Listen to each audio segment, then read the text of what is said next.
أما بعد فأعوذ بالله من الشيطان الرجيم بسم الله الرحمن الرحيم سبحان الذي أسرى بعبده ليلا من المسجد الحرام إلى المسجد الأقصى الذي باركنا حوله لنريه من آياتنا إنه هو السميع البصير۔ پاک ہے وہ ذات جس نے اپنے بندے کو سیر کروائی رات کے وقت میں مسجد حرام سے لے کر مسجد اقصیٰ تک، وہ مسجد اقصیٰ جس کے ارد گرد کو ہم نے برکت عطا فرمائی تاکہ ہم آپ کو اپنی نشانیاں دکھائیں۔ یقیناً بلا شبہ وہ ذات خوب سننے والی اور خوب دیکھنے والی ہے۔ نہایت ہی عزت کے لائق سامعین محترم، بزرگوں، دوستوں، بھائیوں، معززات ماؤں، بہنوں اور بیٹیوں، پچھلے دو خطبات جمعۃ المبارک میں اسراء اور معراج کی کچھ باتیں آپ کے سامنے اللہ کی توفیق سے گوش گزار کی تھی۔ آج کے جمعے کا بھی اکثر حصہ انشاءاللہ اسراء اور معراج ہی کے بارے میں ہے۔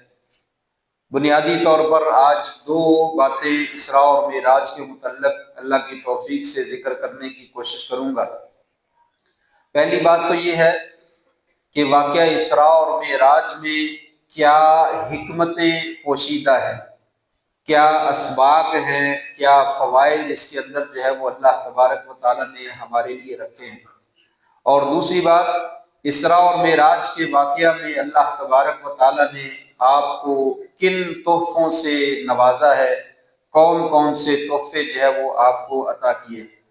اگر وقت بچا تو انشاءاللہ کچھ معروضات جو ہے بسنت کے حوالے سے بھی اللہ کی توفیق سے ذکر کرنے کی کوشش کروں گا۔ تو سب سے پہلی بات، اسراء اور معراج میں جو اللہ تبارک و تعالیٰ نے بہت ہی عظیم الشان قصہ ہمارے لیے بیان فرمایا، نبی کریم صلی اللہ علیہ وآلہ وسلم کو ایک عظیم الشان معجزہ جو ہے وہ عطا فرمایا۔ اس میں سب سے پہلی بات جو ہے وہ یہ ہے کہ اللہ تبارک و تعالیٰ نے نبی کائنات حضرت محمد الرسول اللہ صلی اللہ علیہ وآلہ وسلم کو شرف عبدیت جو ہے وہ عطا فرمایا۔ شرف عبدیت جو ہے وہ عطا کیا ہے کہ آپ صلی اللہ علیہ وسلم اللہ تبارک و تعالیٰ کے بندے ہیں، آپ عبداللہ ہیں، آپ جو ہے وہ نور اللہ نہیں ہیں، یا آپ جو ہے وہ نعوذ باللہ من ذالک اللہ تبارک و تعالیٰ ہی نہیں ہیں۔ آپ کے اور اوصاف جو ہے وہ یہاں پہ ذکر نہیں کیے، بلکہ اسراء اور معراج کے لیے آپ کے لیے اگر لفظ ذکر کیا گیا تو عبد کا لفظ جو ہے وہ ذکر کیا گیا۔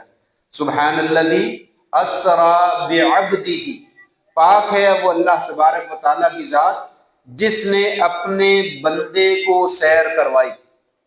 اسریٰ بنورہ ہی نہیں کہا، اسریٰ بملکہ ہی نہیں کہا، اپنے فرشتے کو سیر کروائی، اپنے نور کو سیر کروائی، اپنے بندے کو جو ہے وہ سیر کروائی۔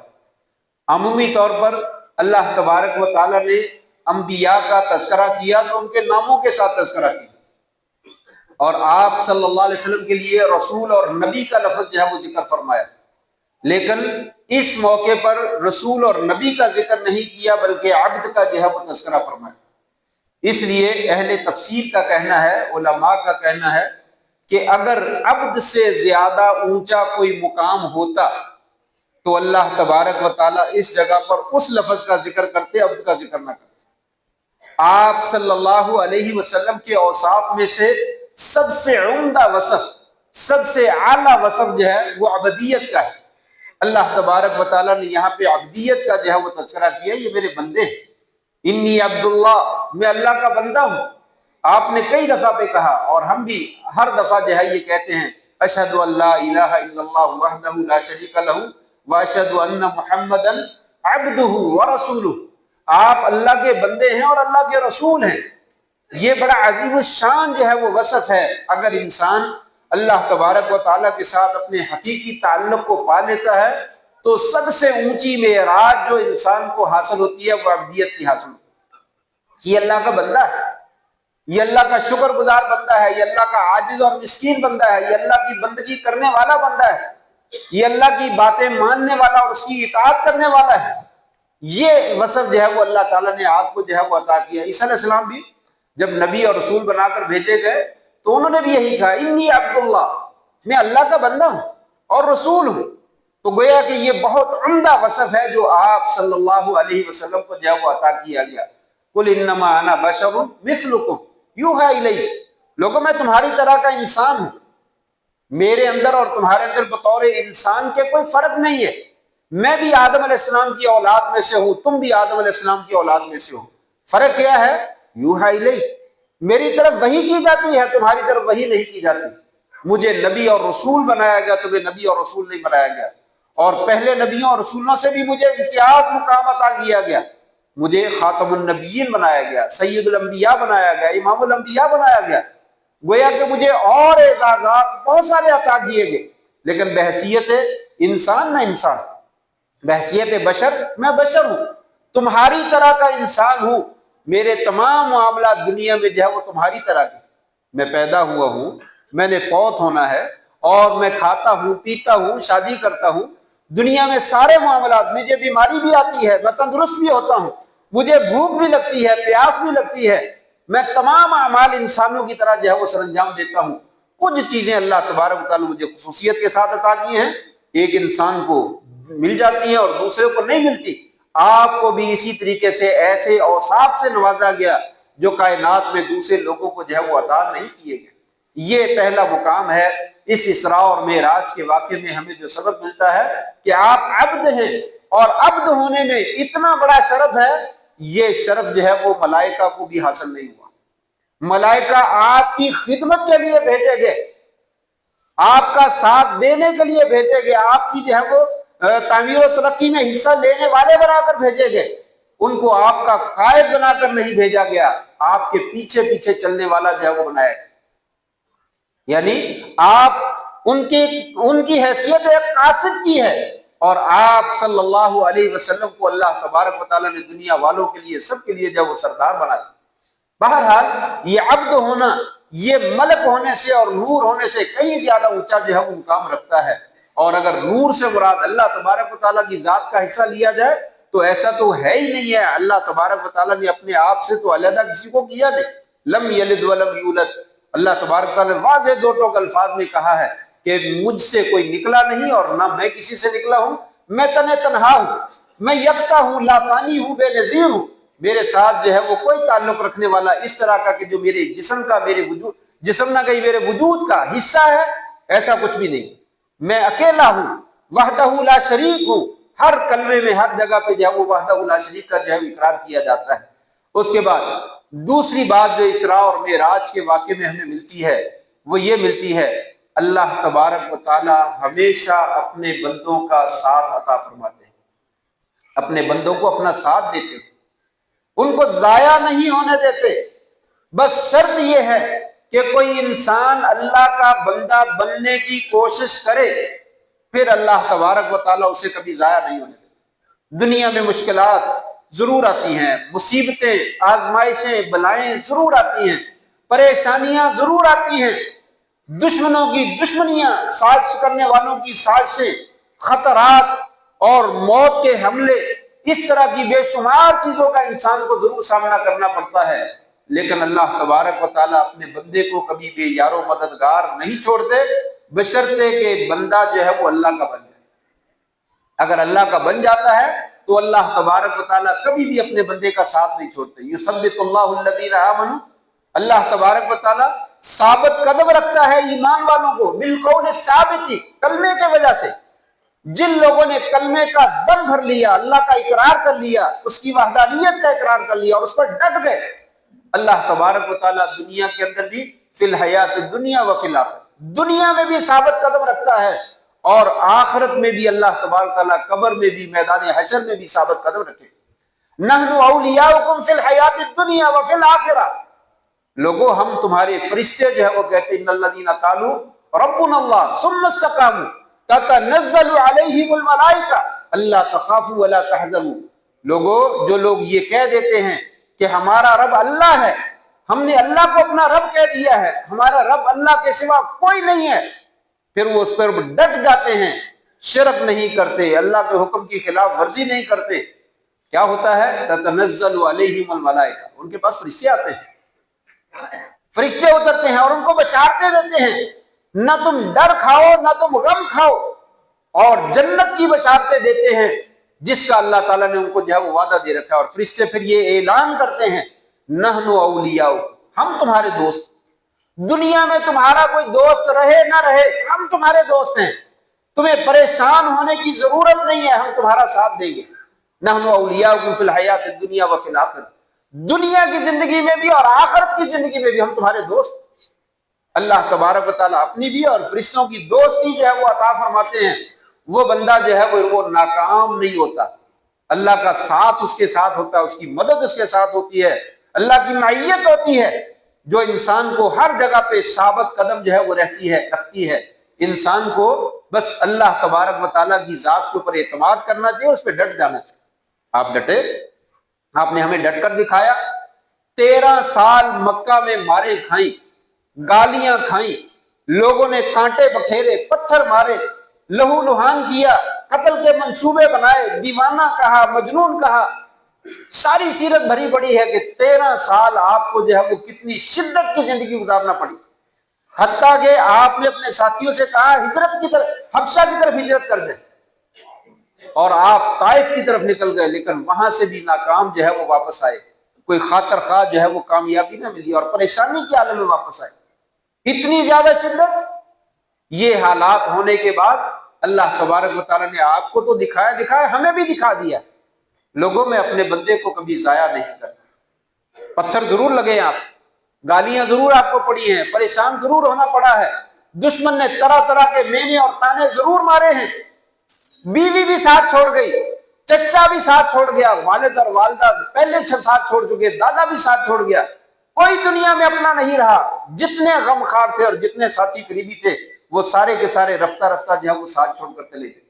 اللہ تعالیٰ فرماتے ہیں کیا میں نے بھی ساتھ چھوڑ دیا؟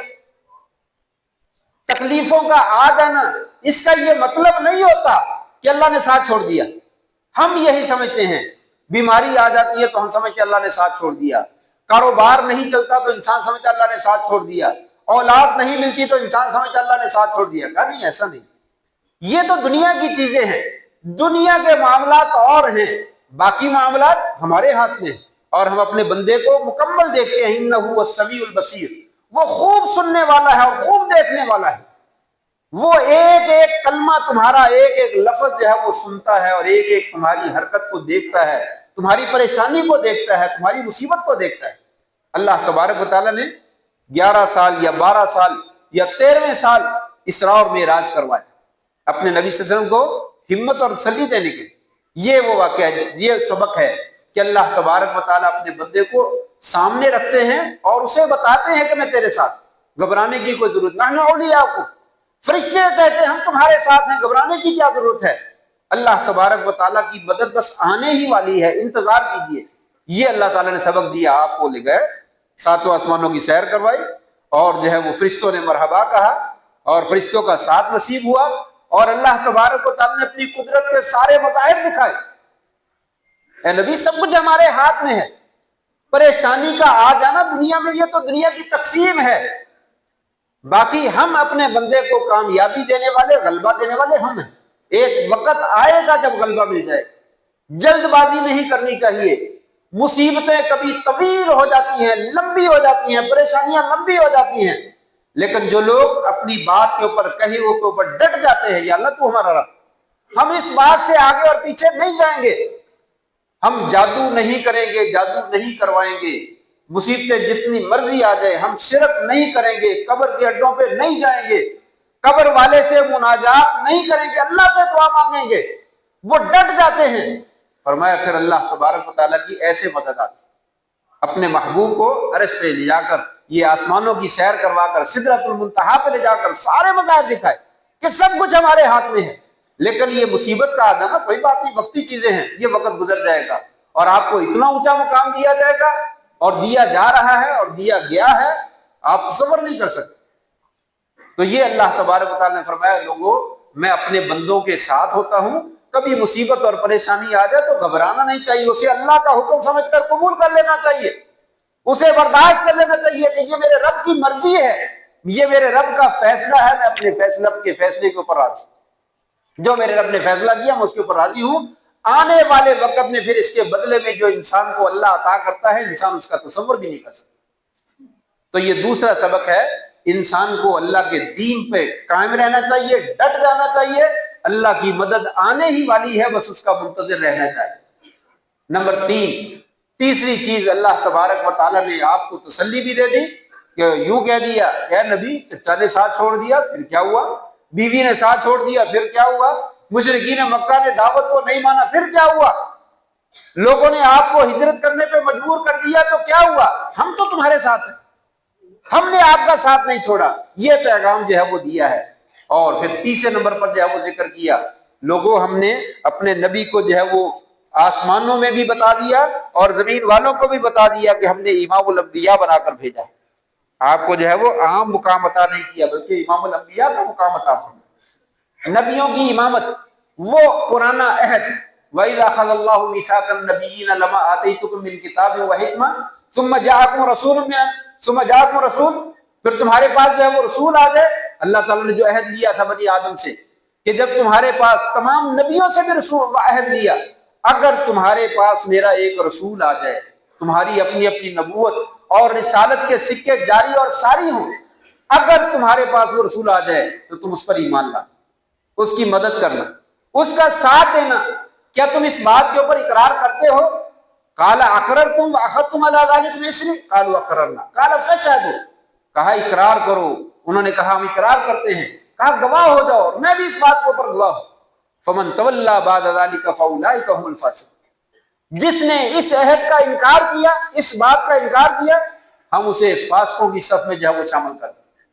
اللہ تبارک و تعالیٰ نے تمام انبیاء کو بیت المقدس میں جو ہے وہ جمع کیا اور آپ صلی اللہ علیہ وسلم کو آگے کر دیا گیا، مصلی پہ کھڑا کر دیا گیا اور بتا دیا گیا کہ تمام نبیوں نے اپنے عہد کو پورا کر دیا، اپنے وعدے کو پورا کر دیا کہ آپ پر گویا کہ وہ ایمان لے آئے اور آپ کی ابتدا میں کھڑے ہو گئے، اگر ان کی زندگیوں میں بھی وقت آ جاتا تو وہ زندگیوں میں بھی ایسا ہی کرتے۔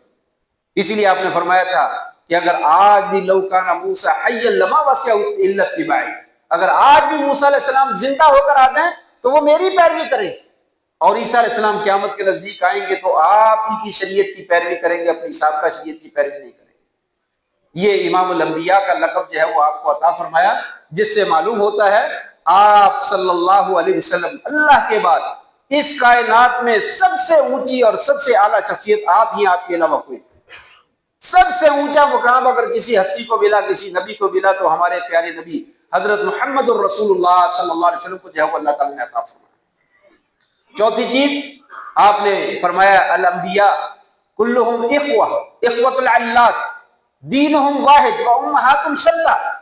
فرمایا انبیاء سارے کے سارے جو ہیں وہ اللاتی بھائی ہیں۔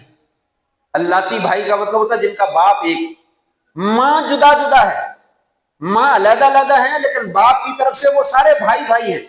اس کا مطلب یہ ہے ان کا دین ایک ہے، اصول عقیدہ، عقیدہ دین کے بنیادی اصول اور قواعد جو ہے وہ سب کے ایک ہیں، نیچے شریعتیں جو ہے وہ مختلف ہیں۔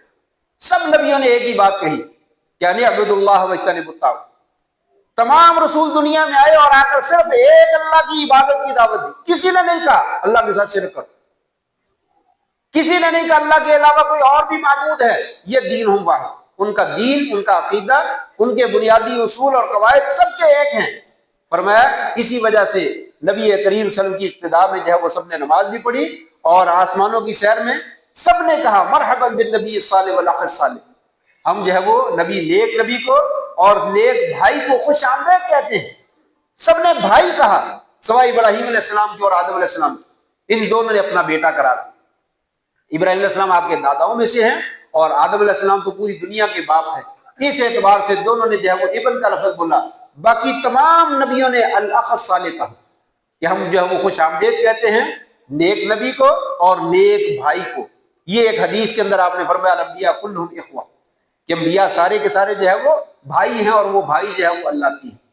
چار باتیں، پانچویں بات الاخذ بالاسباب، ثم التوکل علی اللہ. یہ میں نے پیچھے بھی ذکر کیا تھا کہ اس واقعہ معراج میں ہمیں اللہ نے یہ سبق دیا ہے، لوگوں اسباب کو اختیار کرو اور پھر اللہ پہ توکل کرو. اللہ پہ توکل کرنا اور اسباب کو چھوڑ دینا یہ محمد الرسول اللہ صلی اللہ علیہ وسلم کا طریقہ کار نہیں ہے، یہ ہماری شریعت میں نہیں ہے کہ اللہ خود ہی سنبھال لے گا، میں نے کچھ نہیں کرنا. نہیں کرنا ہے، اللہ نے ہمیں حکم دیا ہے، نیکی کا کام کرنا ہے، برائی سے بچنا ہے، اسباب کو اختیار کرنا ہے، پھر امید رکھنی ہے اللہ انشاءاللہ جنت دے. اللہ نے دینی ہے نیک بندوں کو. لیکن جو لوگ اللہ کے کہے کے اوپر عمل کرتے ہیں، تقدیر کو سہارا نہیں بناتے نیکی اور بدی میں، تقدیر کا سہارا نہیں، شریعت کا سہارا لیتے ہیں. شریعت اللہ نے ہمارے لیے بنائی، تقدیر اللہ کا فیصلہ ہے، اس نے کیا کیا ہے کیا نہیں کیا وہ خود زیادہ جانتا ہے، ہمیں اس سے کوئی سروکار نہیں. ہمیں سروکار ہے تو شریعت سے. شریعت نے ہمیں حکم دیا کہ شریعت کی پیروی کرو، بس تم عمل کرتے چلے جاؤ، باقی معاملات اللہ کے اوپر چھوڑو. یہ کہاں سے سبق ملا اسراء اور معراج کے واقعے میں؟ اللہ تبارک و تعالیٰ نے براق بھیجی، جبریل علیہ السلام براق لے کر آئے. اللہ تبارک و تعالیٰ کون کہتے آپ اڑ کر آسمان پہ پہنچ جاتے، کوئی سواری کی ضرورت ہی نہیں تھی، لیکن آپ کے لیے اسپیشل سواری کا انتظام کیا، پوری کائنات کے لوگوں کو بتلایا. لوگوں اسباب کو اختیار کرتے ہیں. اللہ تبارک و تعالیٰ کا یہ نظام ہے، تمام فرشتوں کو حکم دے رکھا ہے کہ تم نے یہ کام کرنا ہے، تم نے وہ کام کرنا ہے، تم نے وہ کام کرنا ہے. تمام فرشتے اپنی اپنی جگہ پہ اپنی ڈیوٹیاں دے رہے ہیں، یہ سارے اسباب ہیں. تو آپ نے کے لیے براق کو بھیجا گیا، براق کے ذریعے سفر جو ہے وہ کروایا گیا. اور جیسا کہ میں نے پیچھے ذکر کیا تو براق ہی کے ذریعے سے صحیح بات جو ہے آسمانوں کی سیر بھی کروائی. پہلے آسمان تک بھی براق کو لے کر گئے، اور دوسرے پہ بھی اور تیسرے پہ بھی. سارا سفر آپ کا براق کے اوپر جو ہے وہ طے ہوا. اور دوسرا واقعہ اس میں آپ نے اپنی سواری کو جا کر وہاں پہ بیت المقدس کے دروازے میں جو کھونٹی تھی یا جو لکڑی تھی یا جو کوئی کنارہ تھا اس کے ساتھ جو ہے وہ باندھا، اپنی سواری کو باندھا کہ یہ سواری جو ہے وہ چلی نہ جائے، حالانکہ اللہ کے حکم سے مامور ہے لیکن پھر بھی اس کو باندھا.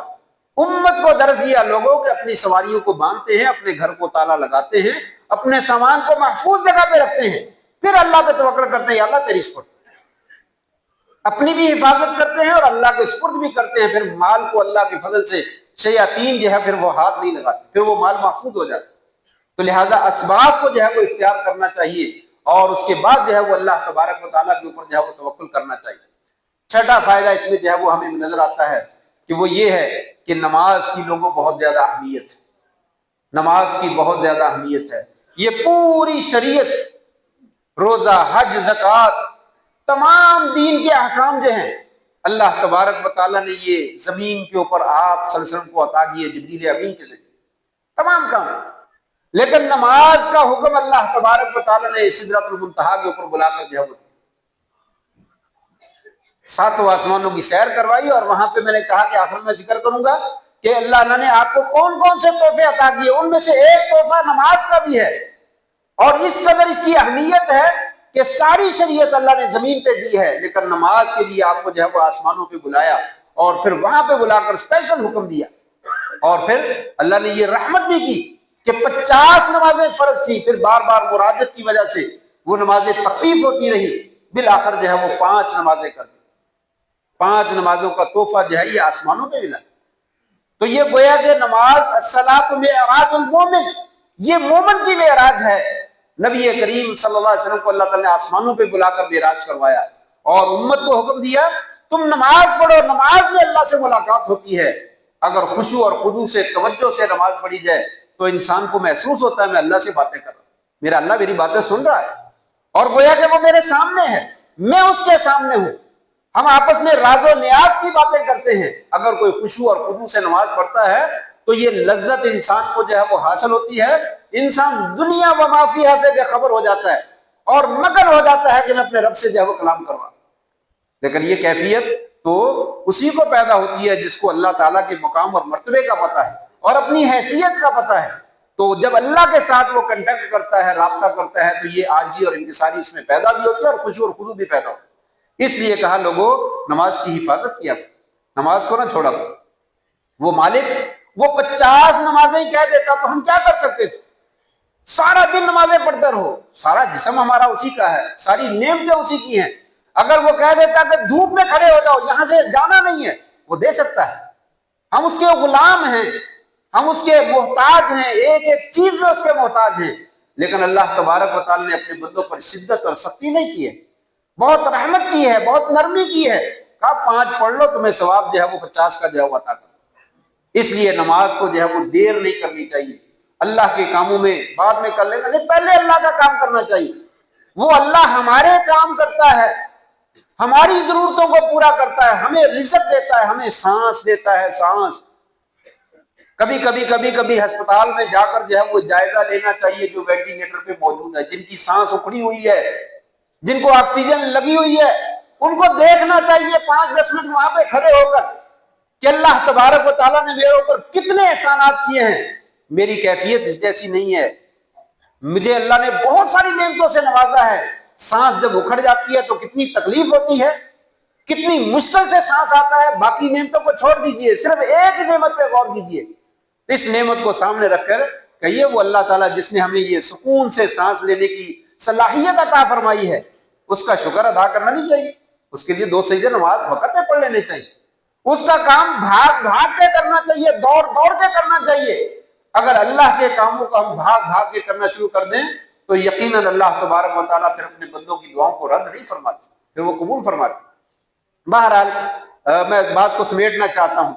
7ویں چیز جو ہے وہ اس واقعہ اسراء اور معراج کے اندر جو ہے وہ ہمیں یہ نظر آتی ہے کہ حقیقی دوستی کا پتہ جو ہے وہ مشکلات کے وقت میں چلتا ہے. حقیقی دوستی کا وقت پتہ جو ہے مشکلات اور مصیبتوں کے وقت پتہ چلتا ہے. عام طور پہ دوست جو ہے مشکل وقت میں ساتھ چھوڑ جاتے, مشکل وقت میں ساتھ چھوڑ جاتے. نبی کریم صلی اللہ علیہ وسلم جب اسراء اور معراج کے واقعے سے واپس آئے تو آپ نے اعلان کیا, اللہ نے مجھے اسراء اور معراج کروایا, راتوں رات میں نے بیت المقدس کی سیر کی. مشرکین مکہ نے ڈھنڈورا پیٹنا شروع کر دیا, شور مچانا شروع کر دیا. لو 1 مہینے کی مسافت کا سفر ہے تو ایک آدمی جو ہے وہ راتوں رات واپس آ گیا, چلا بھی گیا اور واپس بھی آ گیا, یہ کیسے ہو سکتا ہے؟ بھاگتے ہوئے ابو بکر صدیق کے پاس آئے. کہا ابو بکر کوئی بندہ ایسے کر سکتا ہے کہ راتوں رات بیت المقدس جائے واپس آ جائے؟ کہا نہیں, ممکن نہیں ہے, یہ تو بہت لمبا سفر ہے.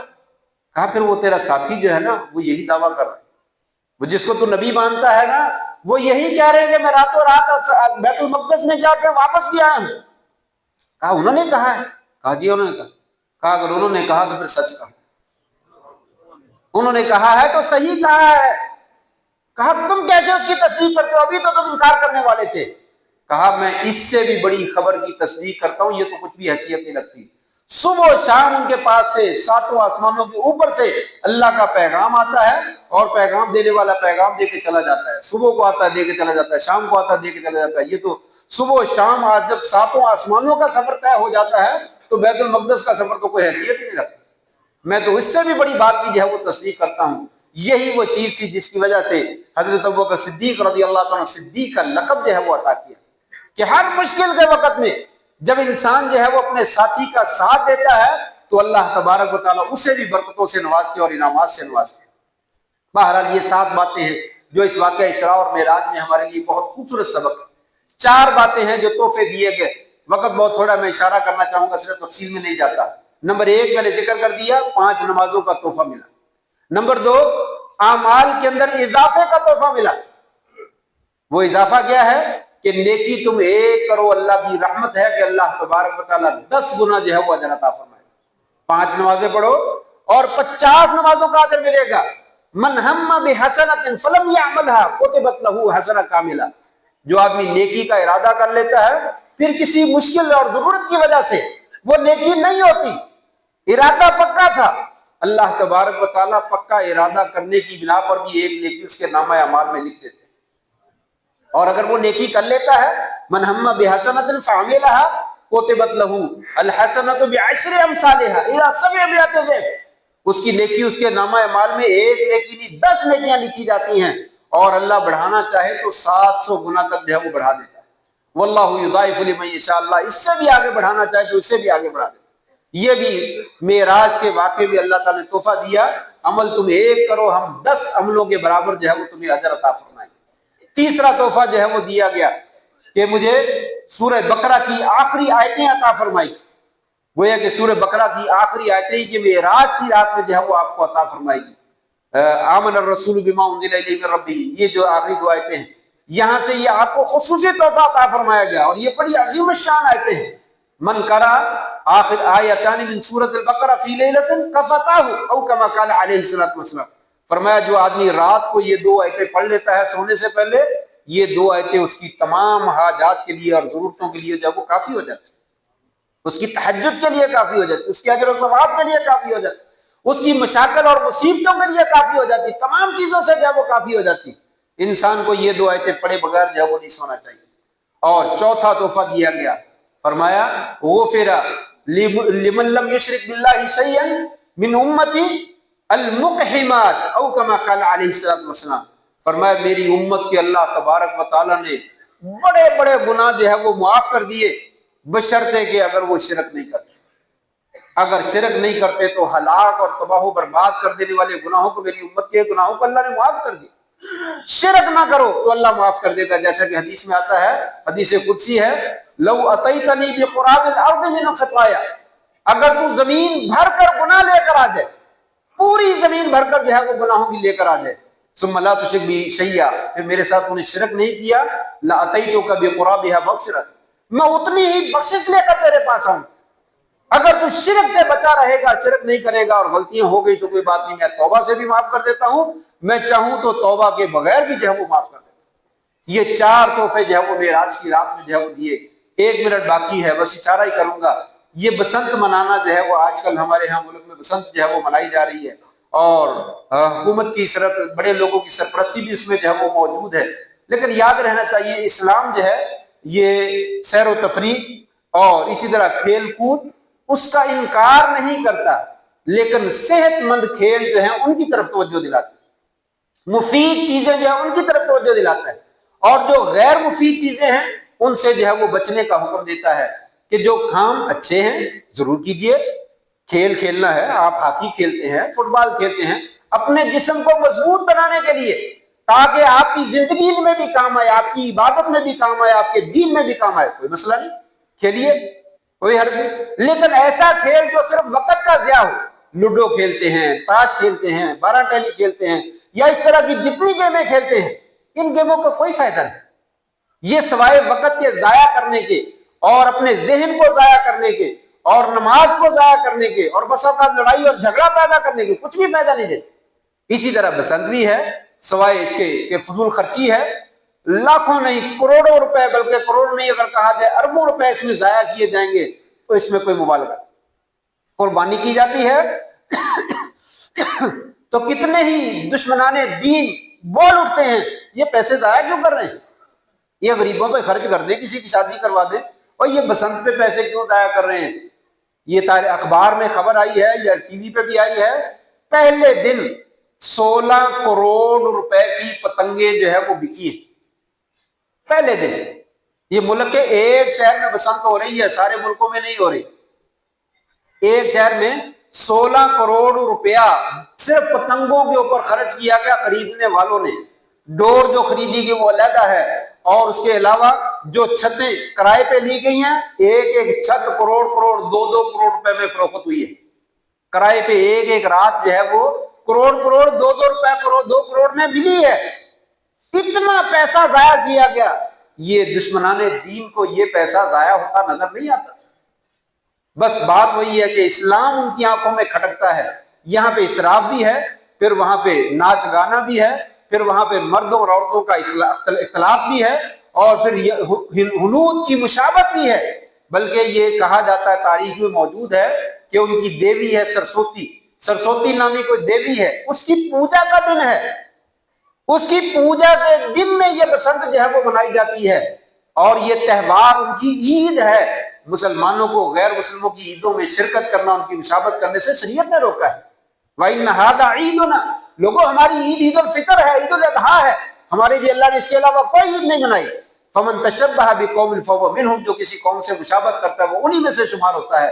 اس لیے ہمیں بھی چاہیے، اور ہمارے بڑوں کو بھی چاہیے، ایسے کھیلوں کی سرپرستی کریں جو قوم کو فائدہ دے، جو قوم کے نوجوانوں کو فائدہ دے، جس میں جو ہے وہ اسراف ہو، فضول خرچی ہو، شریعت کی دھجیاں بکھیری جائیں، اور ہنود اور یہود سے مشابہت کی جائے، اور پھر یہ ڈور پھرنے سے جو گلے کٹ جاتے ہیں، جو انسانی جانیں ضائع ہو جاتی ہیں، جو چھتوں کے اوپر چڑھ کر گر کر ہلاک ہو جاتے ہیں، وہ اس سے علیحدہ نقصان ہے۔